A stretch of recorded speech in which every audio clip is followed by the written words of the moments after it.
علامہ اقبال موجود ہے اور آپ کے مداح یعنی آپ کے تعریف کرنے والے آپ کے محبین اور شعراء موجود ہیں. وہ علامہ اقبال سے سوال کرتے ہیں کہ آپ اپنی پسندیدہ ترین کتاب کا نام بتائیں. اب کون سی کتاب آپ کو پسند ہے جس کو آپ زیادہ سے زیادہ پڑھتے ہیں؟ آپ علامہ اقبال رحمۃ اللہ تعالیٰ علیہ کی محفل کو چھوڑ کے چلے گئے.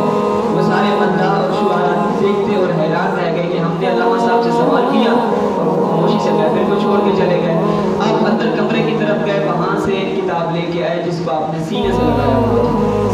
کیا آپ نے سینے سے لگایا ہوا تھا؟ اب جس آپ آئے اس کو آپ نے چوما کتاب کو. جس بندے نے سوال کیا کہ آپ کو کون سی کتاب اچھی لگتی ہے جو آپ کو دنیا کے اندر سب سے زیادہ پسندیدہ آپ کی کتاب ہو اور آپ نے اس کو سب سے زیادہ پڑھی ہو, وہ کون سی کتاب ہے؟ جس بندے نے سوال کیا آپ نے وہ کتاب اٹھائی اور اس شخص کو دے دی.